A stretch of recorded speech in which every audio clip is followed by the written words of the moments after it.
அற்புத வேதம் தூயமாக கோடி கோடி தீனோர் நெஞ்சிலே துங்கமுடன் மிளிருகின்ற தங்கமே குர்ஆன். எந்த மறைக்கும் இல்லா சிறப்பு ஆற்றல் காணலாம். இகத்தில் உள்ள எல்லா நோய்க்கும் மருந்து காணலாம். அந்த மோங்கும் சொர்க்க வாழ்வை அடைய தூண்டிடும் அழகு சார்ந்த அழகு முறையில் இறைவரை குர்ஆன். இதயம் கவர ஓதுகின்ற காரிகள் கோடி, ஏற்றமோடு மனனம் செய்த ஹாஃபீஸ்கள் கோடி.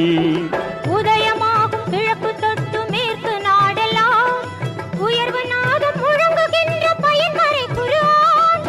உலக மக்கள் வாழ்வதற்கு வந்தது குர்ஆன்.